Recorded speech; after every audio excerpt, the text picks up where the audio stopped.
Aujourd'hui, vous contez une histoire, hein? Une histoire toute simple, toute courte, mais également toute bête. Il s'agit bien sûr de l'histoire d'un homme et d'une femme qui, eux, ont vécu ensemble toute leur vie. Et lorsqu'il est venu le moment de leur poser la question de savoir ce que ça faisait que de vivre à deux, ils nous ont répondu tout simplement que ce n'était que du bonheur. Mais comment? Mesdames, Messieurs, vous l'aurez compris, hein, l'émission, c'est Romance. Et Romance, aujourd'hui, installe pour vous le Hagbé du slam. Lui, c'est Gopal Das, mon invité d'aujourd'hui. Gopal, bonjour. Bonjour Inès. Comment vous allez? On se porte à merveille. Bienvenue dans Romance. C'est un plaisir. Et j'en profite pour vous demander, on est prêt pour le 30 avril? C'est votre concert, hein? Tout le staff du concert Sassibe est prêt. N'est-ce pas? On donne rendez-vous aux téléspectateurs au Hall des Arts. Au Hall des Arts, le 30 avril. Bien sûr. Merci d'être des nôtres. À partir de 19h. Merci d'avoir accepté notre invitation. C'est de la romance qu'on parle. Mais écoutez, déjà, on va suivre un de vos clips. Hein. Ce sera lequel? Sassibe, la parole agissante. Sassibe, la parole agissante. Gopal Das, mesdames, messieurs.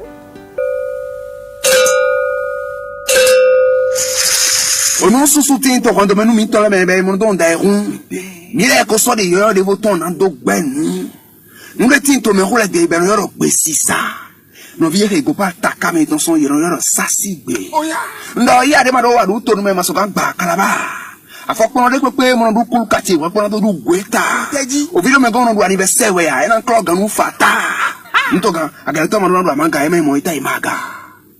Il y a des gens qui ont dépassé cette étape-là. Il faut voir que ça veut dire rien n'est là. Forcément, si vous avez le gardien son trèfle, il y a une galerie de ciméroé. Maçon quotidien pour le baba. Agbe gi boyi kanan bro pali we yin carton. Il me sent ta ou pompier aux stations. Mesdames, Messieurs, vous l'aurez compris, hein, l'émission, c'est Romance. Les joies de la vie à deux. C'est le thème Romance d'aujourd'hui dont je débattrai dans un instant avec mon invité, Gopal Das. Gopal vit à deux? Gopal est dans la conquête de la vie à deux. Ah oui? Bien sûr. Et on répond quoi quand on dit qu'est-ce que ça fait que de vivre à deux? Ça fait un grand bonheur, c'est une école de la vie. On va à l'apprentissage de la rencontre vers soi-même et vers l'autre. On arrive à retrouver ce qui nous manque en nous dans la personne de quelqu'un d'autre. On arrive à reconstituer des morceaux, on arrive à écrire une histoire, une très belle histoire. Une très belle histoire, n'est-ce pas? Alors moi je dirais plutôt, hein, ou je te montrerai, vivre à deux, n'est-ce pas, là, un sacerdoce, des concessions, des privations. Qu'est-ce que vous en dites? Non, je pense plutôt que ce n'est pas un sacerdoce, parce que quand on dit sacerdoce, c'est qu'on se tue à la tâche. Hein, c'est-à-dire on souffre le martyr dans ce qu'on fait. Mais en réalité, c'est que nous sommes les responsables de notre joie et de nos souffrances. Et c'est en fonction de ça que nous voulons, comme je l'ai dit, reconstituer des morceaux, trouver ce qui nous manque dans la personne de quelqu'un d'autre. Et c'est dans cette façon de pouvoir aller vers l'autre, trouver l'autre cœur, le cœur qui nous manque, que nous acceptons des fois souffrir, nous acceptons des fois jouir. C'est-à-dire partager ce qu'il y a comme beau ou pas beau. Donc ce n'est pas un sacerdoce selon moi, c'est plutôt arriver à trouver la réalité qui se trouve dans les faits et le souhait que l'on veut acquérir chez l'autre. Donc c'est ça, de ça dépend en fait les joies de la vie à deux. Bien sûr, tout dépend de la façon dont on veut partager des sentiments avec l'autre. C'est voir d'abord pourquoi on désire l'amour, pourquoi on veut combler l'être, enfin notre moi intérieur avec l'autre. C'est voir comment est-ce que ce qui nous manque dans notre vie, on peut le trouver chez l'autre et comment est-ce que l'autre peut nous porter de la main et nous hisser dans les sphères les plus grandes de l'amour. Oh là là, vous le dites tellement bien. Alors, on va continuer toujours. Hein. De qui dépend en fait réellement les joies de la vie à deux, de l'homme ou de la femme? Cette question, c'est comme si on me demandait de qui dépend la respiration. Ça dépend du corps, de nous, de beaucoup d'organes. Oui. Il faut que beaucoup de choses s'articulent pour que la respiration puisse continuer, que la vie puisse continuer. Et c'est justement pour ça que je vais répondre à cette question en disant qu'en réalité, ça dépend de l'un et de l'autre. c'est la responsabilité que l'on a à vouloir partager avec l'autre, à vouloir écrire une histoire, à construire quelque chose qui nous amène au jour le jour à dire aujourd'hui nous avons franchi une étape, nous allons continuer par franchir encore une autre étape.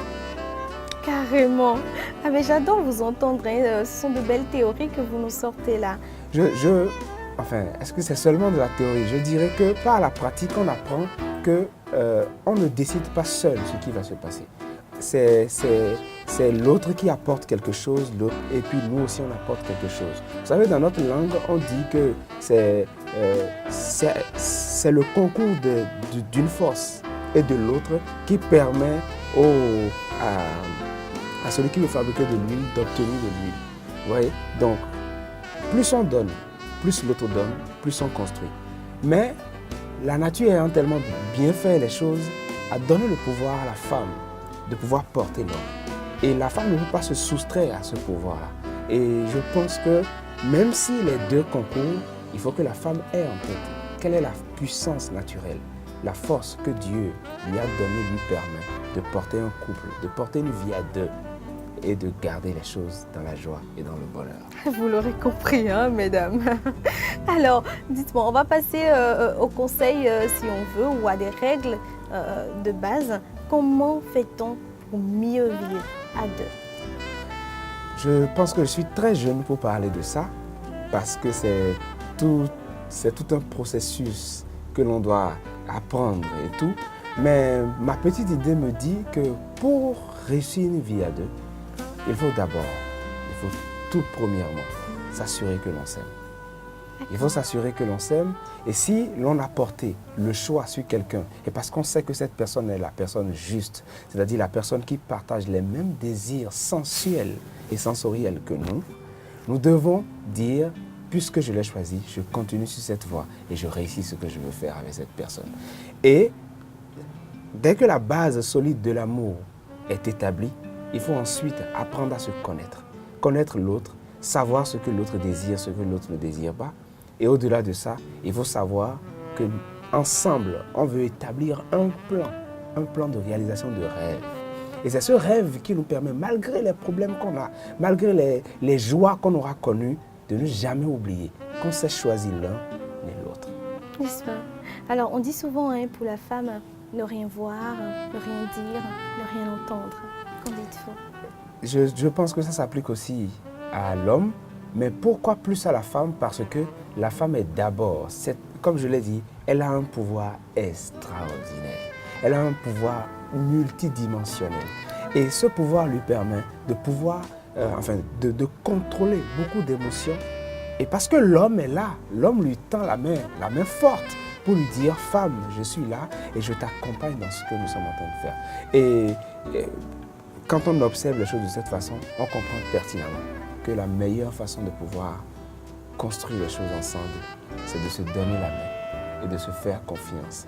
Et si la femme ne prend pas à corps et à cœur ce que l'on veut faire, l'homme pourrait peut-être distrait, la femme peut être distraite, mais quelque chose pourra se garder. Alors, les joies de la vie à deux, Gopaldas, on va parler de la cuisine, on va parler du lit, voilà, comme le dirait l'autre, le bas-ventre, le ventre et le bas-ventre. Le ventre et le bas-ventre, bien sûr. Qu'en dit-on? Le ventre et le bas-ventre, je pense. Mon maître spirituel me disait souvent que si tu veux faire plaisir à quelqu'un, si tu veux gagner le cœur de quelqu'un, ou d'un homme. Oui, d'un homme ou d'une D'accord. femme. Okay, d'un homme ou d'une femme. Il faut tout d'abord satisfaire son ventre. Car le ventre, c'est-à-dire quand vous nourrissez le palais, c'est-à-dire la langue de la personne, trouve du goût dans ce que vous lui donnez. Et au-delà de ça, vous lui donnez une satisfaction totale en le nourrissant et tout, en lui faisant plaisir d'une façon ou d'une autre. Vous gagnez directement le cœur de cette personne. Et c'est pour ça que je suis d'accord que même pour aller au lit, il faut qu'il y ait cette satisfaction-là. C'est comme beaucoup de jeunes qui disent, quand la fille vient chez moi, elle ne prépare pas, elle ne fait pas ci, elle ne fait pas ça. C'est normal qu'on ne lui taille pas d'importance. Mais si la femme qui vient chez vous vous fait à manger et tout, et ensuite vous allez au lit, vous jouissez de votre amour et tout, vous trouvez que cette personne a de l'intérêt à apporter un bien-être, à entretenir un bien-être, votre bien-être d'ailleurs. Ce qui fait que faut lui donner plus d'amour et plus d'amour. Vous voyez? Donc je pense que c'est très important. Quand on parle d'amour, il faut que l'amour soit, comme je l'ai dit, dans le cœur et dans le corps. C'est bien ça. Alors, la place de la communication dans la maladie. C'est très très important. On ne peut pas vivre à deux sans communiquer. Et la communication, ce n'est pas se parler seulement. Non, ce n'est pas se parler, c'est se dire la vérité. C'est se dire les choses de façon très simple. Ne pas vouloir dire que je vais ne pas dire telle chose ou telle parce que je crains la réaction de ma compagne ou de mon compagnon. Mais il faut se dire les choses. Avoir de petites règles de conduite, de vie qui nous permettent de nous sentir plus à l'aise l'un avec l'autre et de se faire confiance. Très important. Oui, la confiance, ça ne veut pas dire avoir un gage de sûreté. Non. Beaucoup de personnes pensent que se faire confiance, c'est avoir un gage de sûreté où il y a une sécurité qui dit, bon, telle personne ne me trompe pas ou telle personne fait ci. Non, non, non. Au contraire, se faire confiance, c'est tout d'abord et avant tout montrer comment est-ce que, aveuglément, avec le cœur battant, on donne tout son être à cette personne-là et on ne veut pas savoir si cette personne chancelle ou pas. Et qui dit confiance dit respect. Dit respect, oui. Qui dit confiance dit respect. Il faut qu'on se porte respect mutuellement. Savoir que ma femme, elle est telle et telle personne. Savoir que mon homme est telle et telle personne. Et pour ça, je lui accorde la place qu'il lui faut dans ma vie. Quelles que soient les déroutes, quel que soit ce que j'aurai rencontré tout au long de ma vie, je lui accorde tout le respect, toute la place et la responsabilité qu'elle représente dans ma vie. Moi, je pense que c'est complètement ça. Parce que si on est dans une relation où il n'y a pas la confiance, le respect et surtout le partage, je pense qu'on est en train de faire chavirer le bateau. Mesdames, Messieurs, prenez-en de la graine et j'espère que ça saura servir à tout un chacun. Mais Gopal, on ne va pas se quitter sans conclure tout ça en slam. Vous savez, à ce qui paraît à l'horizon, les hommes se rencontrent toujours. On m'a donc dit que les cœurs sensibles se croisent un jour. Le bonheur peut-être te fera une bise à la joue, mais sache que seule la vie à deux pourra te mener dans la barque de l'amour. Et bien sûr, dis donc. Mais on va dire alors, rendez-vous le 30 avril à partir de 19h au Hall des Arts de Cotonou. Avec moi, j'ai beaucoup d'artistes et j'ai l'immense honneur de recevoir l'un des tout premiers artistes à recevoir la Cora, c'est-à-dire les trophées Cora. Et ensuite, lui, c'est Ibawade qu'on connaît correctement. Oui. Toula. Oui, Toula, ça voilà. Et aussi Sagboran Danialou, le rugby national. Bien sûr. Cet artiste éminent, ce sera grand, ce sera géant. Qui me prête main forte sur ce concert-là. Donc j'invite toute la population à être avec nous. L'entrée, c'est à 2000 francs. Le 30 avril, à quelle heure? À partir de 19h. À partir de 19h au Hall des Arts. Gopal Das qui vient de nous développer toute une théorie et aussi des faits. Voilà, c'est bien ça. Sur les joies de la vie à deux. Mesdames, Messieurs, vous l'aurez compris et j'espère que ça vous a plu. En tout cas, tout le bonheur a été pour moi, Inès Mpo, de me retrouver une fois encore en votre compagnie. On va se donner rendez-vous la semaine prochaine, n'est-ce pas? Même moment. Bye bye.